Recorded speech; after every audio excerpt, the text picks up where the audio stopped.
करहल पहुंचे मैनपुरी भाजपा लोकसभा के प्रत्याशी ठाकुर जयवीर सिंह के पुत्र फिरोजाबाद के डीसीबी चेयरमैन अतुल प्रताप सिंह। हुआ जमकर स्वागत सत्कार। पूरे मैनपुरी में चुनाव की धमक हर जगह दिखाई दे रही है। हर जगह हर प्रत्याशी अपने समर्थकों के साथ मिलकर ताबड़तोड़ तरीके से जनसभाएं करते हुए दिखाई दे रहे हैं और लोगों से समर्थन मांगते हुए दिखाई दे रहे हैं। प्रत्याशी अपने अपने अंदाज में हर पार्टी के पदाधिकारी अपनी पार्टी की नीतियों योजनाओं से को बढ़ा चढ़ाकर समर्थन देने की अपील करते हुए नजर आ रहे हैं। करहल के निकटवर्ती ग्राम कबरई पे पहुंचे अतुल प्रताप सिंह का जमकर स्वागत सत्कार हुआ और कबरई पहुंचकर अतुल प्रताप सिंह ने मैनपुरी से भाजपा प्रत्याशी पर्यटन मंत्री ठाकुर जयवीर सिंह के समर्थन में कई नुक्कड़ सभाओं को संबोधित करते हुए सपा बसपा और कांग्रेस पर कई तीखे प्रहार करते हुए नजर आए। इस अवसर पर फिरोजाबाद के डीसीबी चेयरमैन अतुल प्रताप सिंह ने कहा कि यूपी में बाबा जी का खौफ चल रहा है। अब सपा के गुंडे और दलित पिछड़ों को परेशान नहीं कर सकते, जो पीडीए की बात करते हैं और दलित पिछड़ों का अपमान करते हैं। इसी के साथ क्या कुछ कहते नजर आए फिरोजाबाद के डीसीबी चेयरमैन और ठाकुर जयवीर सिंह के पुत्र अतुल प्रताप सिंह। आइए हम आपको एक झलक में सुनवाते हैं। चरणों में नमन करता हूं, युवा साथियों का अभिवादन करता हूं। जैसा ही चेयरमैन साहब कह रहे थे 2022 का जब चुनाव चल रहा था तो यहां पर विचार करने आए थे बघेल साहब, तो उन पर यही हमला हुआ था अतीकुल्ला को। आज किसी की औकात है, योगी की सरकार है, शांति से बैठे घर में होते जाते हैं, निकले भाजपा वाला तो किन से दूर रहो, उनको सजा भी हो गई। ये कहते ना क्या चल रहा है, वो एक ऐड आता है क्या चल रहा है, क्या चल रहा है। यूपी में बाबा जी का खौफ चल रहा है, चल रहा नहीं चल रहा है। अब किसी दलित को, पिछड़े को या समाजवादी पार्टी को उनको परेशान कर सकते हैं और बात करते हैं पिछड़ों की, पीडीए फर्जी बनाए घूमते हो। बघेल साहब का पिछड़ा करेंगे बताओ। अभी केशव मौर्य जी जो पूरे उत्तर प्रदेश में हम सबकी शान है, शाक्य मौर्य समाज की शान है, उनके लिए घमंडियों ने क्या बोला कि इनसे चौराहे पे पंचर जुड़वाएंगे साइकिल के, वो पिछड़े नहीं है। बताओ, आलोक शाक्य को एमएलसी बनाने के लिए लखनऊ बुला लिया, पर्चा भरवा लिया और बाद में एमएलसी बना दिया, बलराम यादव को लौटा दिया तुम जाओ। और दूसरी तरफ भारतीय जनता पार्टी है, तो पिछली बार प्रेम सिंह साक्षी चुनाव लड़े थे, वो तो सपा बसपा का गठबंधन नहीं होता तो पिछली बार ही पलट गए थे। आपने पलट दिया था, केवल बच गए मनाक सिंह सपा बसपा गठबंधन की वजह से, क्योंकि हमारे जाटव समाज का लोग वोट गठबंधन की वजह से मजबूरी में ना चाहते हुए भी चला गया, क्योंकि बहन जी की वजह से। नहीं तो इन्होंने कभी वोट नहीं दिया, क्योंकि इन्होंने गुंडे के खिलाफ भी की बात करते हुए। पीडीए में तो दलित भी है। अब बहन जी का जिन्होंने अपमान किया, गेस्ट हाउस करना आपको पता ही है, अब ऐसा लगातार अपमान करने का काम करते, इसलिए कभी जाटव भाई हमारा वोट नहीं देना चाहते थे, लेकिन अब गठबंधन की वजह से उन्हें देना पड़ा कि बहन जी का आदेश है। तो जाटव भाइयों ने बचा लिया, नहीं तो पिछली बार ही हार गए थे। और चलो हार गए कोई बात नहीं, लेकिन ये होता है अपने व्यक्ति को, पिछड़े वर्ग के समाज को सम्मान देना। उन प्रेम सिंह साक्षी जी को भारतीय जनता पार्टी ने उत्तर प्रदेश टैक्स बोर्ड का चेयरमैन बनाकर के राज्यमंत्री दर्जा देने का और दूसरी तरफ आलोक साक्षी को एमएलसी नहीं बनाओ, और चलो बनाते नहीं तो पहले धोखा दे दिया, आ जाओ फिर छीन लेंगे। ये तो अपमान हुआ ना, और बल्ला में आदमी मिले तो पिछड़ा वर्ग में कोई मिलता ही नहीं है। न हमारा कोई कश्यप मिलेगा, न निषाद मिलेगा, न पाल मिलेगा, न बघेल मिलेगा, न प्रजापति होगा, न शाक्य होगा। अरे पिछड़े वर्ग में तो तमाम जातियां हैं, और ये पिछड़ा तो छोड़ दे, पिछड़ों के यादवों के भी नहीं रहे। बताओ, किसी यादव को टिकट मिला है? कोई यादव मिल जाए तो पूछ लेना कि तुम खालतू में ऐसी चप्पल चढ़ाते रहोगे।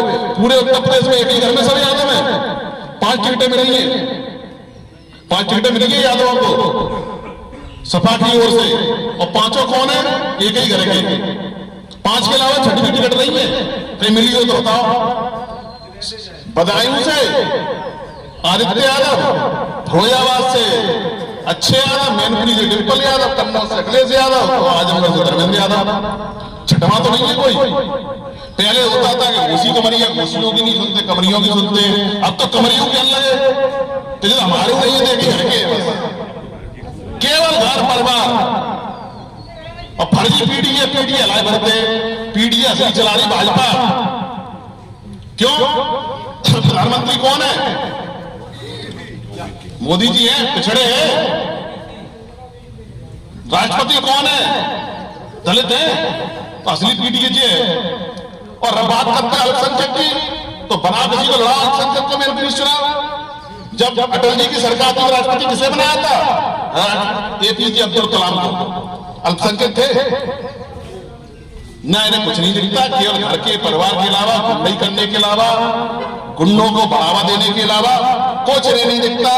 सनातन का अपमान करना, प्रभु श्री राम का अपमान करना, हम लोगों की आस्था को चोट पहुंचाना। बताओ, कल्याण सिंह जी का पिछड़े नहीं है? लोधी समाज के हमारे सर्वमान्य नेता थे, जिन्होंने राम मंदिर के लिए पूरा जीवन न्यौछावर कर दिया। जब वो खत्म हुए थे तो एक श्रद्धांजलि देने का 2 मिनट का समय नहीं मिला। पूरे हिंदुस्तान के सभी नेताओं ने, सभी पार्टियों ने, चाहे किसी पक्ष में रहे हो या विपक्ष में रहे हो, सबने सम्मान देने का काम किया था। अरे खत्म होने के बाद क्या लड़ाई है? अब गांव में भी आपका कोई खत्म हो जाएगा, कितनी लड़ाई हो रही है, लेकिन तो खत्म हो जाएगा, कम से कम वहां उसके अंतिम संस्कार में हम लोग जाते हैं। बगल में 500 मीटर घर था, 2 मिनट के लिए अंतिम संस्कार में नहीं गए। केवल हिंदुस्तान का एक ही नेता था, एक ही पार्टी थी जिसने कल्याण सिंह जी को श्रद्धांजलि नहीं दी। और क्यों नहीं दी? इनको केवल एक ही दिखता है, इनका पूरी तरह से इस्लामीकरण हो चुका है। हमारा वोट रख जाएगा। अभी रामनवमी थी, कोई बधाई नहीं रामनवमी की। ईद के लिए मस्जिदों घूम रहे थे। अरे आजकल सोशल मीडिया का जमाना, फेसबुक पे ही बधाई दे देते, ट्विटर पे ही बधाई देते। वैसे भी इनको ट्विटर पुत्र कहा जाता है। लोग मजाक में कह देते कि धरती पुत्र की ट्विटर पुत्र पैदा हो गया, ट्विटर पे ही बधाई दे देते। वो भी नहीं दी। और 500 मीटर दूर अभी योगी जी आया, सुना था आपने क्या कहा योगी जी ने जसवंत नगर में? उन्होंने कहा जब बाबूजी कल्याण सिंह जी खत्म हुए तो घर से 500 मीटर दूर जाकर के श्रद्धांजलि देने नहीं गए। और 500 किलोमीटर दूर जब माफिया मुख्तार अंसारी खत्म हो गया तो वो क्या बोलते हैं? फातिमा पढ़ने क्या पढ़ते हैं? फातिया पढ़ने में 500 किलोमीटर दूर चले गए। और एक अपराधी के लिए, और जिन्होंने भगवान राम के मंदिर के लिए, और जो मुख्यमंत्री रहे, प्रदेश की सेवा की, पिछड़ों के सबसे बड़े बहुत बड़े नेता रहे, उनके लिए श्रद्धांजलि नहीं है। और बात करते हो पिछड़ों। सबसे बड़ा सम्मान अगर कोई सर्व समाज का, सर्व वर्ग का, कोई जाति भेदभाव नहीं। बताओ, भारतीय जनता पार्टी कोई कह सकता है किसकी पार्टी है? बताओ, कोई ये नहीं कह सकता कि फलाने वर्ग की पार्टी है, फलाने समाज की पार्टी है। ये जन की पार्टी है, बच्चे बच्चे की पार्टी है, पूरे हिंदुस्तान के देश के मन मन में पार्टी है। अरे बताओ, भारत माता की जय अगर बोलो तो अपने आप आदमी समझ जाता है कि भाजपा का होगा। यही कहते हैं, तो भाजपा की जय तो नहीं बोल रहा, और कोई भी तो बोल सकता है। और भारत माता सबकी है, लेकिन आप दूर से अगर भारत माता की जय कह दोगे कहीं भाजपा वाले आगे लग रहे थे। जय श्री राम बोल दो तो समझ जाएंगे भाजपा वाले आएंगे। और कोई भी और फिर कहते हो अरे सो कैसे भाजपा वाले का, प्रभु श्री राम तो सबके, अकेले भाजपा वाले थोड़ी यही कहते हैं। अरे तो बोलो जय श्री राम, तुम बोलो। नहीं बोलेंगे, ये नहीं बोल सकते रे, केवल एक ही बस दिखाई दे रहा है, और उनके लिए भी कुछ नहीं करते। अरे क्यों ना टिकट कितने दिए जरा, बदायूं में जितना यादव मर गए उतना ही मुसलमान मर गए। क्यों नहीं लड़ाया वहां से? लड़ा दो। क्या कि यहां से सेफे से ही सब जगह लड़ने जाते हैं। आदित्य यादव लड़ा दो। आजमगढ़ में कितना है, लड़ा दो। नहीं लड़ाएंगे, उन्हें परिवार तब नहीं दिखेगा अल्पसंख्यक। और सबसे बड़ी चीज है, आज की डेट में मोदी जी के चेहरे के अलावा कोई विकल्प दिखाई दे रहा है किसी को? कोई है? कौन दूल्हा है बताओ? विपक्ष का कोई दूल्हा है? विपक्ष के वो कौन सी बिना दूल्हे की बारात? यही तो है। घोड़ा तैयार खड़ा है, घोड़ी मतलब घोड़ी तैयार खड़ी है कि दूल्हा बैठे। और सब बराती है वो इंतजार में खड़े, और वो बराती है वो मैंने वे सब दूल्हा बनने को घूम रहे हैं। और जिसकी घोषणा हो गई कि यह दूल्हा है, तो सब बराती गायब हो जाएगा। तेजी से होता जाएगा, तुम जाओ चढ़ो घोड़ी, अकेला ही रह जाएगा दूल्हा बारात गायब। यही होगा, इसीलिए तो घोषणा नहीं कर रहे। बताओ, चेहरा घोषित करे कौन बनेगा प्रधानमंत्री? अरे राहुल गांधी बनेंगे, अखिलेश यादव बनेंगे, ममता बनर्जी बनेंगे, केजरीवाल बनेंगे, कौन बनेगा बताओ तो। और मालूम है जिसका नाम लिया है सब अपना पोलियो पिस्तौल लेके हम तो जा रहे हैं। और जाएंगे ना ये बता दें आपको, जितने भी गठबंधन में शामिल है, रेड आ जाने दो। 4 तारीख के बाद इनमें से आधे मोदी जी के शरण में दिखाई देंगे। तो आपको कुन्ना में जगह हो तो नहीं दे दो, नेट थोड़ा बहुत कोई पद मिल जाए तो दे दो साहब। ये मांगेंगे, कुछ नहीं है किसी को, क्योंकि हर व्यक्ति को पता है, जन को पता है कि देश का हित कहां है। और देश का हित कोई कर सकता है, पूरे देश की सुरक्षा कोई कर सकता है, पूरे देश की अखंडता को अक्षुण्ण कोई रख सकता है, सीमाओं की सुरक्षा कोई कर सकता है। तो मोदी जी के अलावा कोई विकल्प नहीं। पूरे देश को एकता में जोड़ने का काम मोदी जी ने इन 10 साल के अंदर करके दिखाया है। देश का मान सम्मान बढ़ाने का काम किया है, देश को सर्वोपरि पहुंचा करके राष्ट्र प्रेम की भावना के साथ बिना किसी भेदभाव के जन जन की सेवा करने का काम किया है। ये कोई छोटा मोटा चुनाव थोड़ा ही है कि हम लोग कोई उसका पंचायत का चुनाव लड़ रहे हो। अरे देश का चुनाव लड़ रहे हो, देश का भविष्य तय करेगा। और देश का भविष्य केवल और केवल मोदी जी के हाथों में सुरक्षित है, ये सबको पता है। 14 से लेकर 24 तक हम लोग पीछे रह गए। क्यों पीछे रह गए? हमारा देश आगे बढ़ गया, प्रदेश आगे बढ़ गया, लेकिन हम मोदी जी के साथ कदम मिला करके नहीं चल पाए, क्योंकि हम यहां से अपना सांसद नहीं चुन पाए। अब देश आगे बढ़ता चला जा रहा, हम वहीं खड़े रहो, ये कोई अच्छी बात है? अरे देश प्रगति करे, प्रदेश प्रगति करे, और हम भी उनके साथ आगे चले, तभी तो भला होगा। मोदी जी ने 10 साल के अंदर जो काम करके दिखाया, उसका लाभ जितना मैनपुरी के अंदर मिलना चाहिए था उतना नहीं आ पाया। क्यों नहीं आ पाया? आपकी हिस्सेदारी नहीं सरकार में। और इस बार तो जब सरकार बनना तय है, तो केवल बात इतनी तो रह गई, सरकार में आपकी हिस्सेदारी है कि नहीं? हिस्सेदारी मिलनी चाहिए ना। हिस्सेदारी मिलेगी तभी तो आपको कुछ पल्ले पड़ेगा। और ये मैं आपको विश्वास दिला करके जा रहा है कि 80 सीटों में सर्वाधिक हिस्सेदारी किसी को मिलेगी इस बार, क्योंकि आप ऐतिहासिक काम करने जा रहे हो। जब आप ऐतिहासिक काम करोगे, यहां से ऐतिहासिक परिणाम निकलने वाला है, ऐतिहासिक भारतीय जनता पार्टी को जीत मिलने वाली है। तो ये विश्वास रखिए कि आपका विकास भी ऐतिहासिक होगा।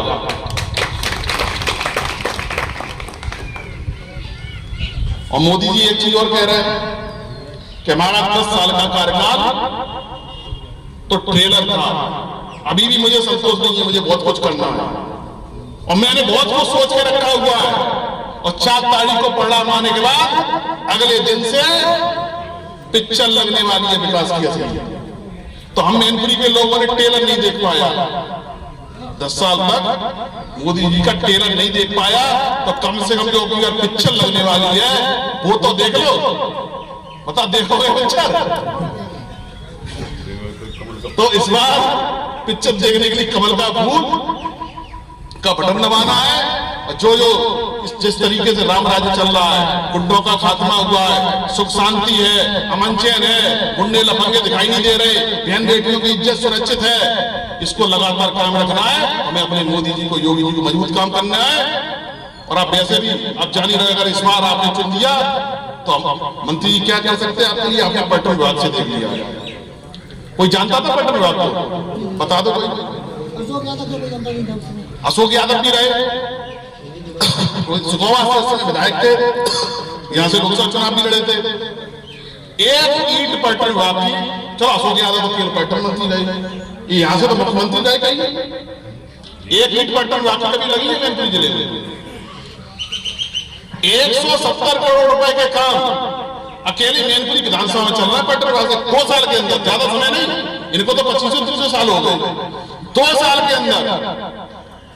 और हमारे तो चल ही रहा है मैनपुरी में, इधर भी देने का काम किया है। चमन ऋषि आश्रम, मार्कंड आश्रम चल रहा है काम। 1 रुपया इससे पहले कभी लगा था? 1 ईंट लगाई थी किसी ने 10 रुपए की।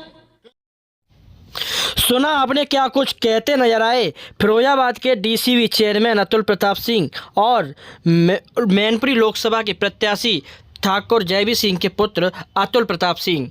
ताबड़तोड़ तरीके से लगातार नुक्कड़ सभाओं को करते हुए पिता के लिए अपना समर्थन मांगते हुए नजर आ रहे हैं। वहीं पुत्र को बेहद ही सम्मान मिल रहा है।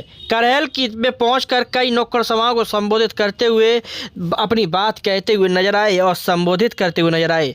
अतुल प्रताप सिंह ने कहा कि उन्होंने बताया कि सपा ने जितने भी अभी तक टिकट दिए वह सब अपने परिवार के लोगों को दिए हैं, बाकी के और लोगों को दिखाई भी नहीं दे रहे हैं। परिवारवाद पर गहरा प्रश्न चिन्ह लगाते हुए अतुल प्रताप सिंह ने जमकर दहाड़ लगाई और कई अपने विचार व्यक्त करते हुए कई तरह से टीका टिप्पणी करते हुए नजर आए। इस अवसर पर कार्यक्रम के आयोजकों ने अतुल प्रताप सिंह का और कार्यक्रम में पहुंचे सभी अतिथियों का फूल मालाओं से लादकर जमकर स्वागत सत्कार किया। इस अवसर पर कार्यक्रम के आयोजक राजेश पांडे, हृदय पांडे, सुभाष पांडे, मोनू पांडे, सुबोध पांडे, संजय पांडे, कल्लू दुबे, बलराम दुबे समेत तमाम सैकड़ों लोगों ने जमकर स्वागत सत्कार किया। इस अवसर पर भाजपा नेता गौरव यादव, अजय यादव, कल्पेंद्र भारतीय, सीमा चौहान, सचिन वर्मा, छोटू, योगेंद्र गुप्ता समेत तमाम सैकड़ों लोग मौजूद रहे।